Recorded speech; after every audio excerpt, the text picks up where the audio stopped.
Good morning, Sanjay Puri. Welcome on VH Berries. Good morning, Victor. Nice of you to have me here. You have one mission, breaking the monotony in architecture. Yes, that is actually the main mission. You hit the nail on the jackpot, so as to speak. Our whole concept of in whatever we try to create is to deviate from the well trodden path. Although there is nothing wrong with what has been done in the past, but I believe that until you really redefine the way a space is perceived and the way a space is experienced, until then, there's no real point to doing architecture in a way. That's my belief. Of course, there is nothing wrong with following what has been done before. But then, if you are an architect today and there are things that have been done 10 years ago and 15 years ago, this is a different time. There's different technology. There are different ways to look at a thing. I mean, look at how the last 1.5 years has changed the world in terms of technology, and everybody's relying so much more. So, what are the changes that one needs to incorporate for designing for that? So, changes are happening constantly. So, therefore, when you design something today, you should design something that is unique for today and can last for a long time to come. I have to admit, Sanjay Puri, nowadays your success is not a surprise at all because you have been established since the beginning of the 90s. Yes, so we were established in 1992, and at that time we started work with a lot of developers. So they were very developer driven projects where you have very clear numbers that you have to do this much percentage in smaller apartments, this much in larger apartments, and so on.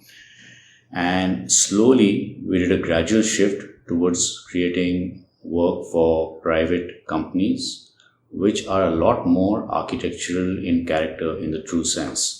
So what happens with the developer driven project is it's more about the maths and what is saleable, because naturally every developer is trying to create apartments or offices or retail malls that will work with the consumer base that he or she imagines, and therefore design becomes restricted to a sense.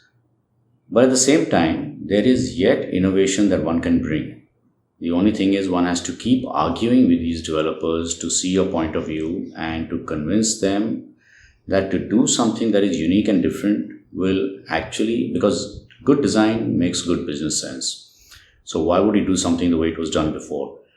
But that whole exercise of actually convincing a developer is a very long process.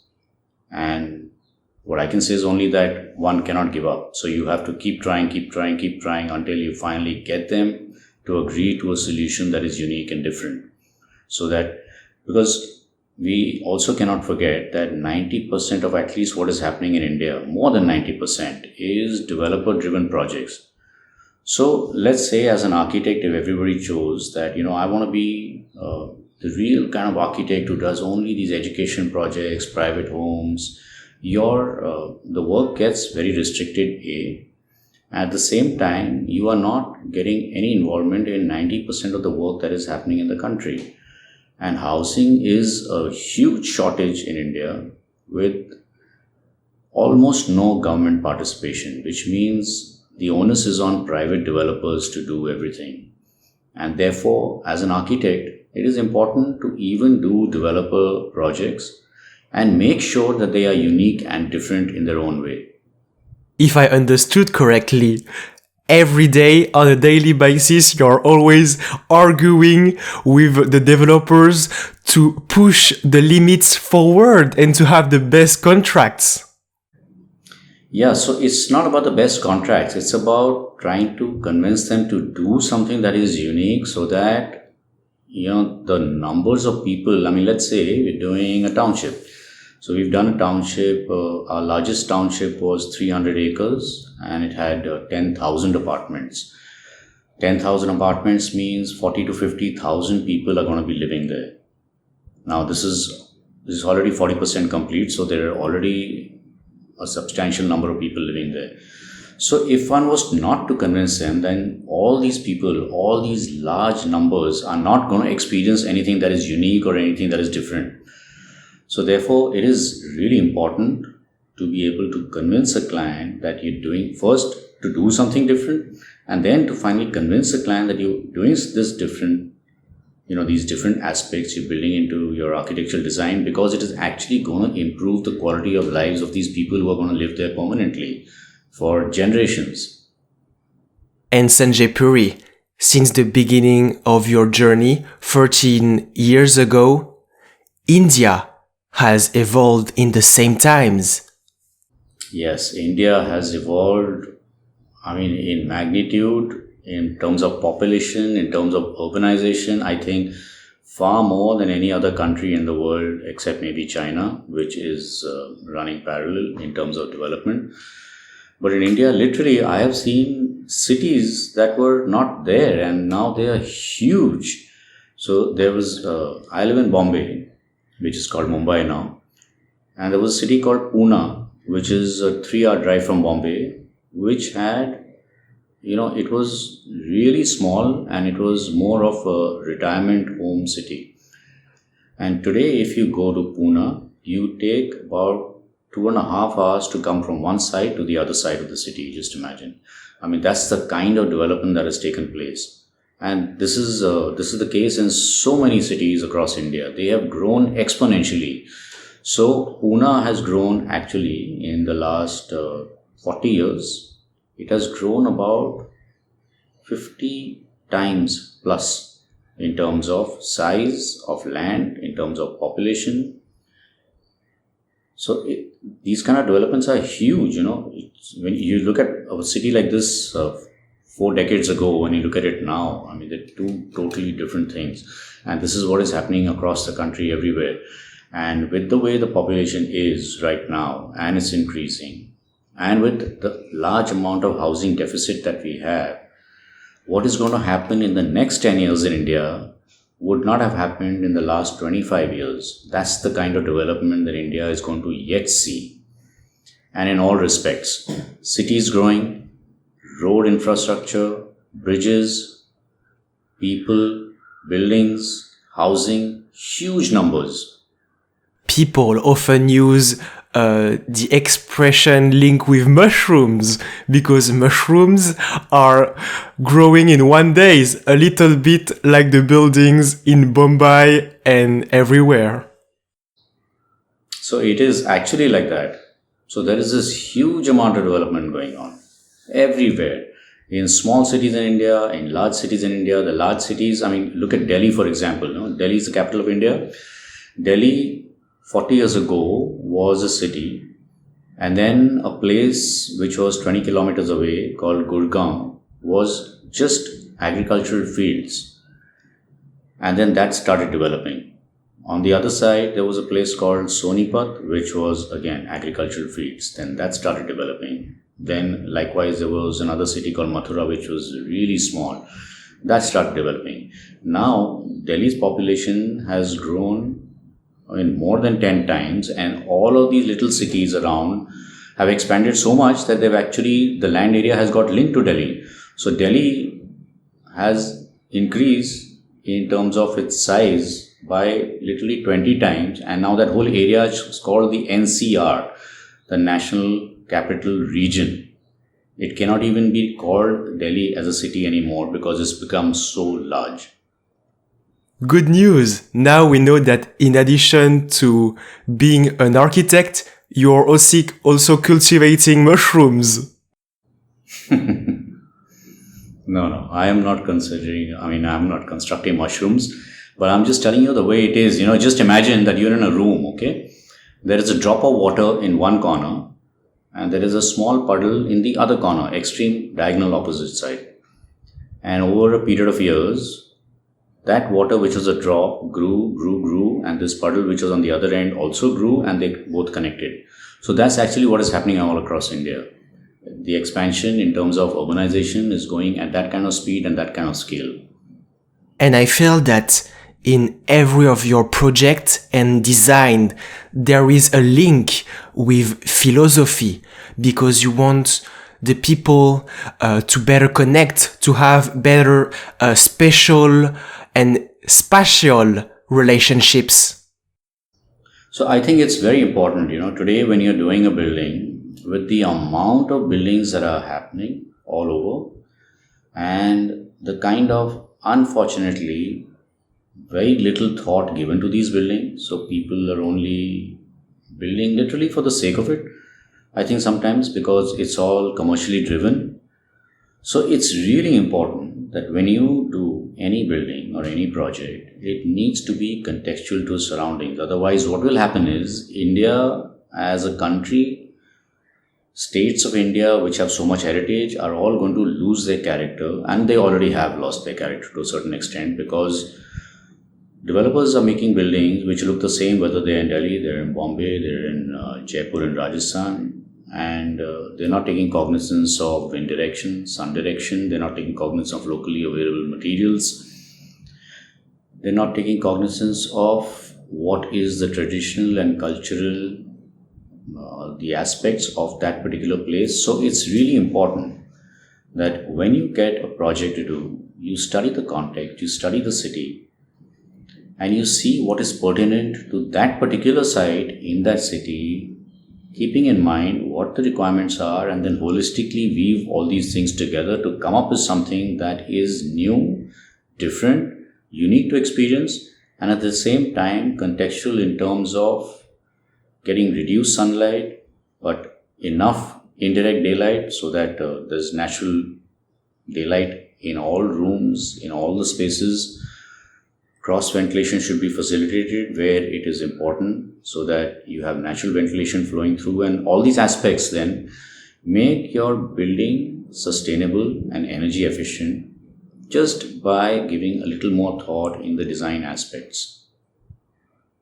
Absolutely, because you are filling a blank space by giving back a true meaning to buildings by as you say, trying to implement green trees for the environment.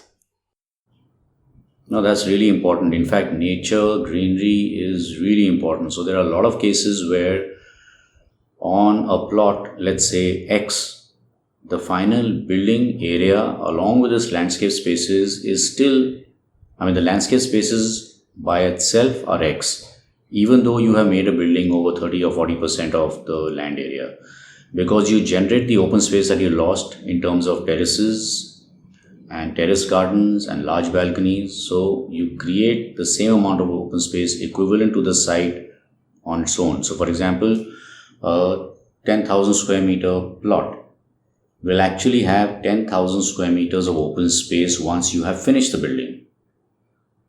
So because you have generated about 30 to 40% of garden on the ground level, and then the balance 50-60% you have made it up by creating landscape terraces or balconies at upper levels, so that you generate the same amount of open space that the plot actually had without a building. I think that is really important because nature brings down the temperature, and this is very important in India because most of India has very harsh summers. 7 to 8 months of the year, the temperature is in the average region of 30 to 35 degrees Celsius. So it's really important to get the heat gain down and thereby make the building more energy efficient. Sanjay, I'm very curious. What is the process between your pencil and a 2-meter high balcony? Because you have a passion for them. Oh, it's a long process.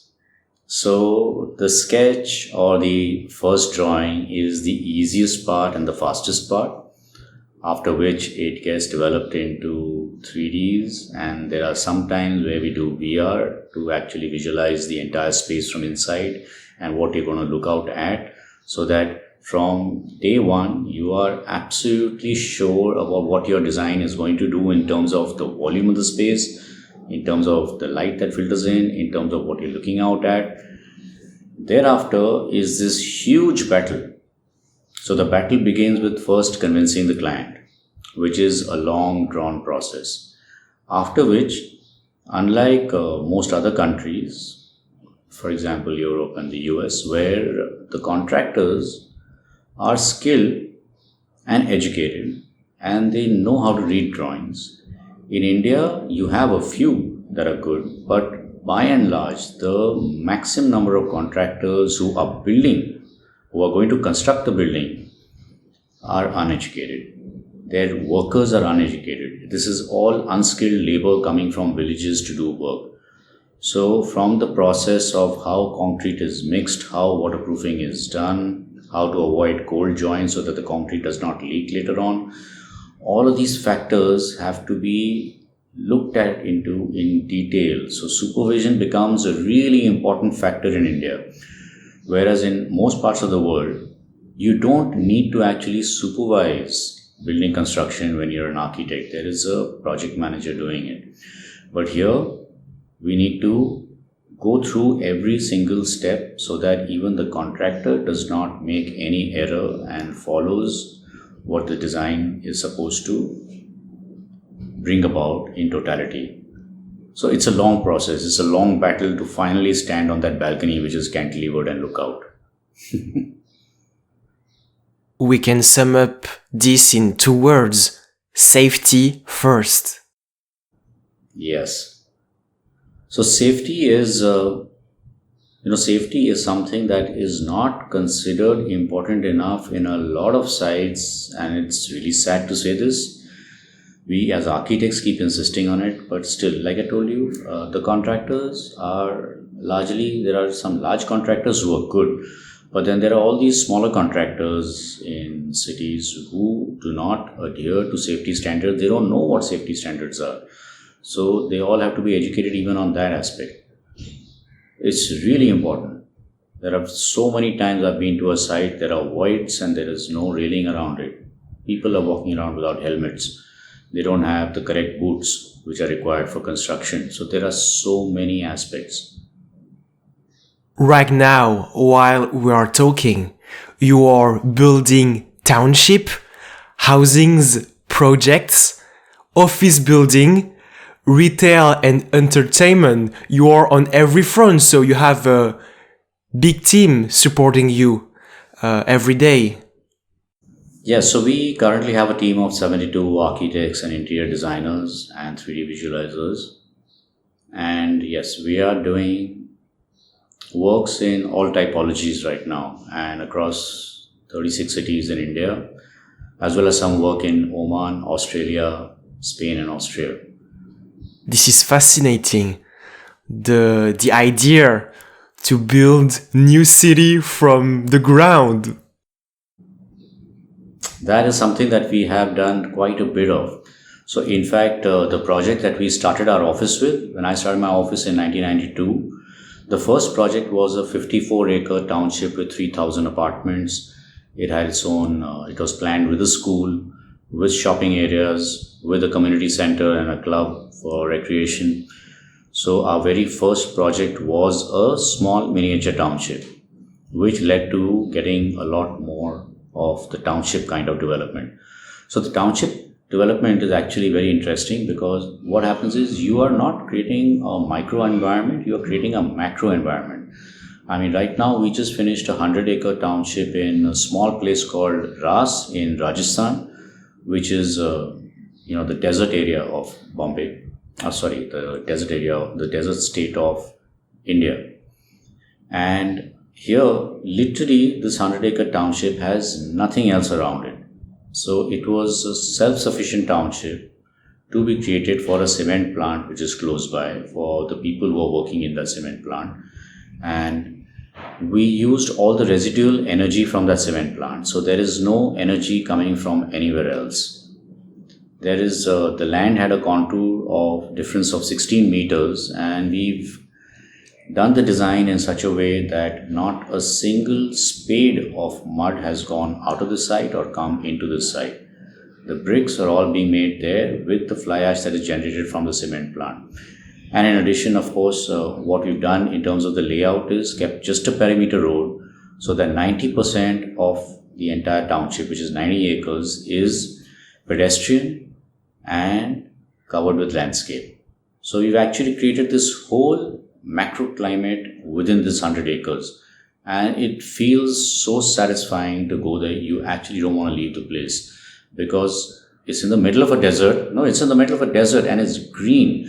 We've used plants that use less water because, of course, water is a scarcity there.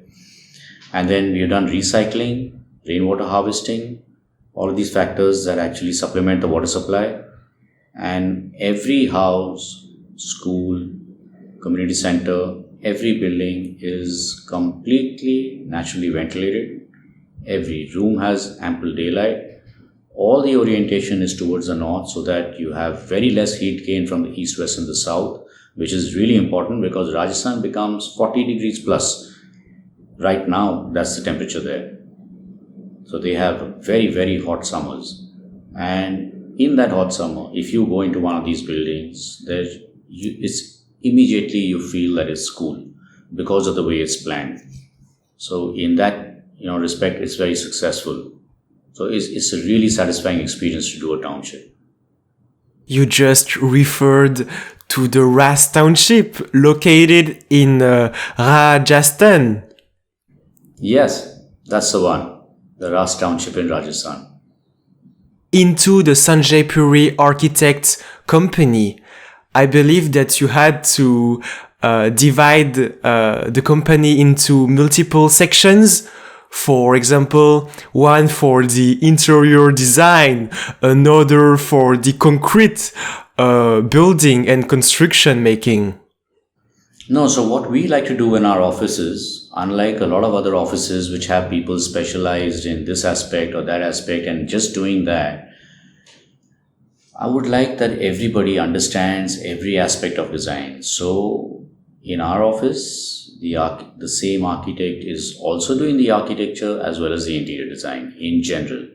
Yes, there are a few interior designers who are specifically only doing interiors, but all the architects are involved in the interior design as well. In the interior design, in the landscape, in the coordination with the structural consultant. So that when somebody is working in our office, they are actually holistically working on the entire project and every aspect of that project. I spent a lot of time watching at your buildings, and my favorite one is called 72 Screens in Jaipur. Okay, so there's an interesting story there as well. So this is a very small office building. It's only 5 floors in the heart of Jaipur, which is the capital city of Rajasthan. And it's an office building. And it's on a very, very busy road. It's one of the arterial roads of Jaipur city with huge amount of traffic and noise generated all through the day. And then, like I said earlier, Rajasthan has this temperature of in excess of 40 degrees for 6 months of the year.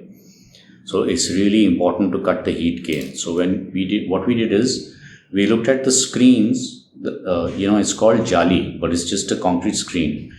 Or originally they were all made in stone. So every palace, every traditional building that you see has a lot of these stone screens.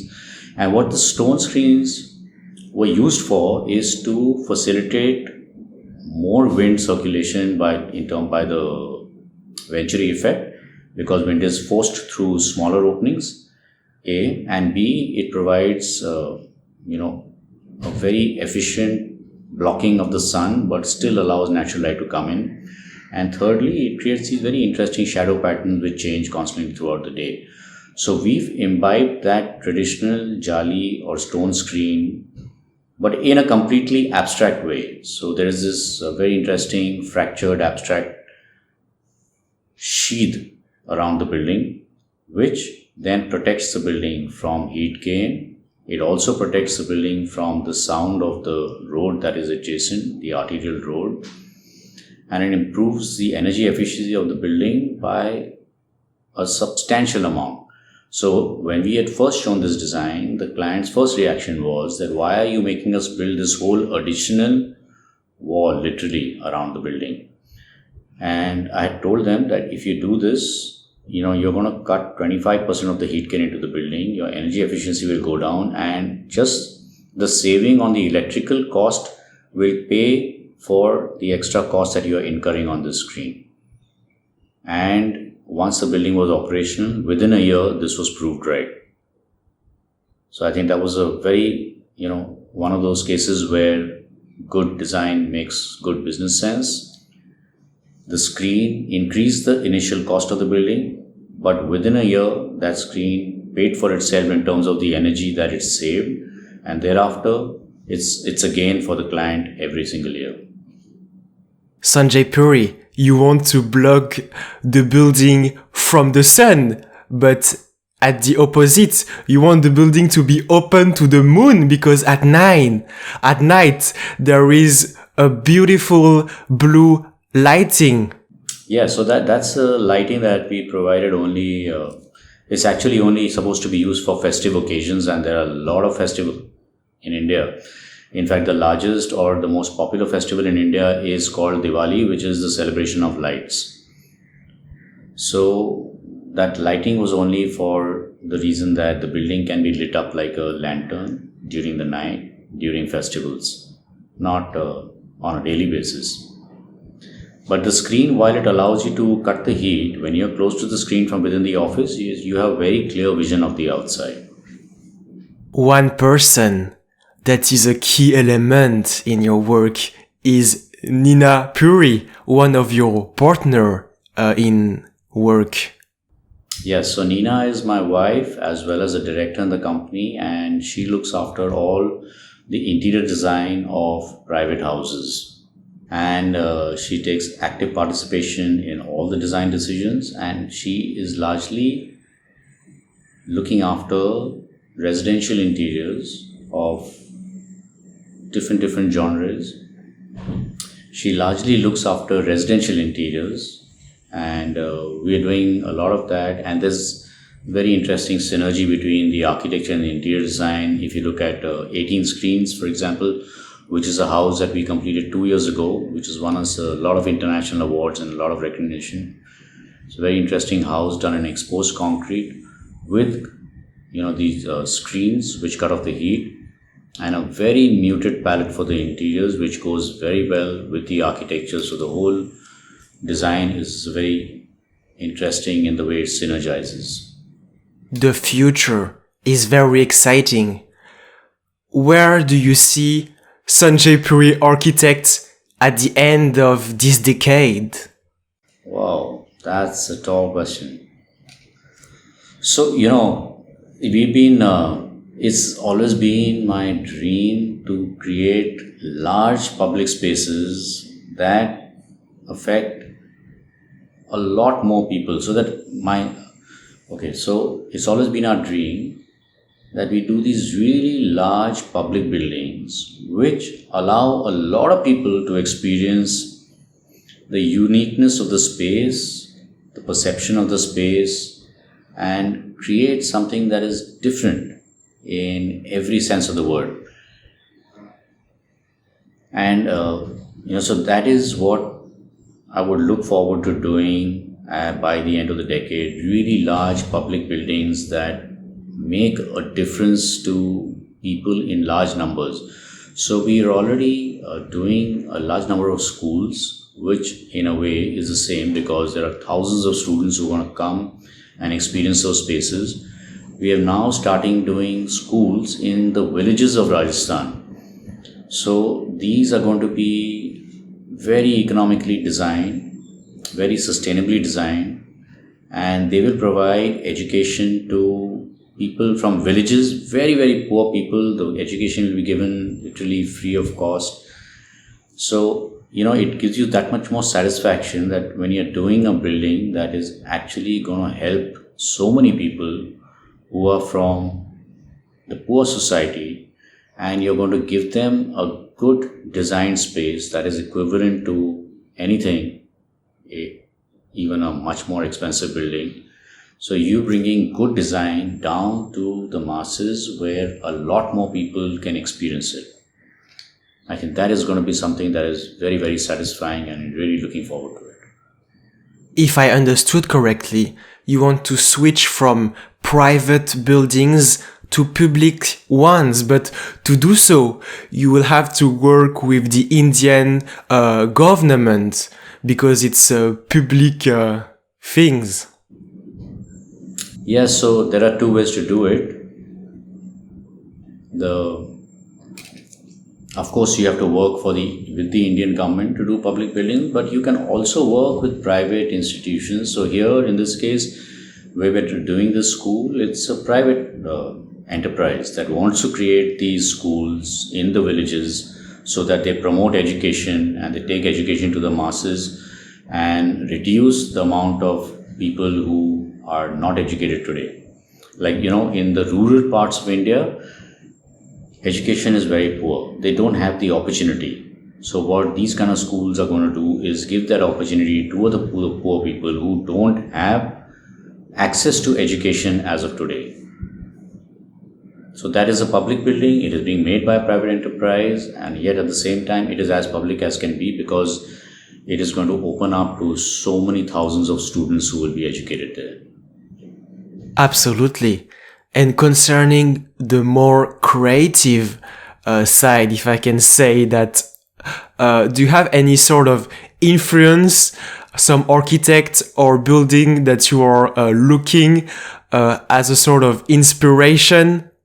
Inspiration comes from many, many different aspects. Inspiration comes from the way water is moving, from the veins, no, seriously, from the veins of a leaf, from the way certain flowers bloom. There are lots of inspiration. So once, I was traveling behind a truck which was carrying steel pipes, and the steel pipes had moved, and that pattern in itself was so inspiring. It stayed in my head until we actually did a building like that, with terraces that move in and out, and the whole building looks, in a sense, organic, but in a asymmetrical kind of very interesting way, and each of these offices get open out into these terrace spaces. So talking about buildings that have been inspiring, there have been a large number of them. When I visited the Jewish Museum by Daniel Libeskind in Berlin, that was really inspiring. Similarly, the Stata Center in MIT by Franco Gehry, very, very inspiring building. So there are so many of these buildings. The Norddeutsche Bank in Hanover by Benisch and Benisch, very, very inspiring. The BMW Welt and the cinema complex in Dresden, and the BMW Welt in Munich by Coop Himmelblau, very inspiring, very unique, very different. All of these buildings were inspiring in the sense that these architects have abstracted space to another level. I even love the work of Christian Potzenbach from Paris, France. Beautiful, amazing projects. And then at the same time, there are these other kind of unknown architects' works. So for example, I'd gone to this hotel called the Sveti Stefan, which is owned by the Aman Resorts in Montenegro. And it's a little inside the sea, so you can only walk towards the hotel. You cannot take a car in. And this hotel was beautiful because it was completely organic. And then I found out that this was actually a 600-year-old village which was converted into this hotel. And every house has been kept in the same way but been enhanced and cleaned, and of course the interior design, lighting, everything was done new. But the beauty was the organic feeling of the spaces within the buildings when you're walking from one part of the small hill to the other part. And this similar kind of organic nature one can see in the small old historic towns of Kotor and Budva town, both also in Montenegro. You can see this organic character in the old city of Jodhpur, which is at the foothills of the Mehrangarh Fort in Jodhpur. So there are so many of these examples of, these old organic housings which give you a completely different and unique feel. Then what I was saying is, I also love, and I think there's a lot of inspiration that has come to me from experiencing old cities. Like, for example, the old city of Kotor and Budva in Montenegro. These are old cities, 300, 400 years old, and they've been retained as it is, and it's just beautiful to go through these narrow lanes between buildings. So this kind of organic character is also there in Jodhpur, in the Jodhpur old city, which is in shades of blue lime plaster at the foothills of Mehrangarh Fort. And there are a lot of examples of this kind of old organic architecture that has something that is unique. And what is unique about this is that you experience every space differently, and every few meters the character of the space completely transforms and changes. Your inspirations come from things and elements that were before us and that will stay after us, which is the nature, the nature and the tree lifts. So inspiration comes in so many forms. It comes from nature, it comes from studying these old cities, it comes from the new modern architecture that has been built over the last couple of decades. When you go and experience it, it does not come from looking at a building in a photograph on social media or on the net. It comes when you actually experience that building, because nothing comes close to the real experience. Absolutely. And Sanjay Puri, do you have any books, recommendations, or advice for beginners in your field? So my advice would be this, that you must first, when you do a design, think about all the aspects, think about the context, think about the requirements, think about what has been done prior to this in that building typology. For example, if you're doing a school, think of all the schools you visited. What was wrong with it and what was right about it? Is there something you liked and is there something you didn't like? And then keep all these factors in mind, and then come up with a design solution that is purely your own and not copied from somewhere, or something that has been done in the past. Evolve your old design. And to do this, don't start straight away in software programs. Learn to do sketches. Because when you do a sketch, your hand is moving and drawing the idea the moment it hits your head with zero loss. When you're doing something in software, it's just that much longer, and there is, I think, a loss in translation. So work everything out in rough, in sketch form, because when you're doing a sketch, you have paper around you, you have references, you have, you could make a plan, you do a section, you look at everything together, and you evolve the whole design holistically, rather than looking on a computer screen which has a limited size, and you literally have to pick something from the corner, bring it, enlarge it. Then you pick something from the corner, bring it, enlarge it. So that's, it takes away from that concentration. When you have everything in front of you, it's far better to be able to concentrate and to look at a design in all aspects and in all respects in totality. That's A.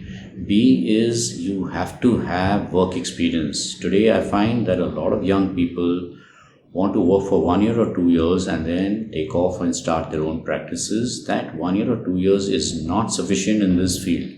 You need 7 to 10 years of experience before you can embark on your own, ideally, so that you understand every aspect of what design can do, you understand every aspect of how construction is done, and so many other factors. What difference does it make when you put a window on this side, or what difference does it make when you put a window on that side? How much difference a small 2 feet wide window on the opposite side of a room to a 12 feet wide window can make in terms of cross ventilation, if the direction is correct. So there are so many of these aspects, and you will only be able to learn them if you experience work happening. Go to construction sites and see your drawings actually getting built in reality. And then thirdly, go out and experience the world. Go and experience buildings. Do not just look at photographs and videos. It is very important to actually feel the space in a building, to look at it from all sides, to walk through it, sit in different parts of it, understand what light has done, what the spatial configuration has done and how it makes one feel, just to understand what different shapes, what different spaces, different scales, and different heights can do to a volume in terms of perception. So these are some of the factors that one needs to learn and go through before embarking on doing an architectural practice.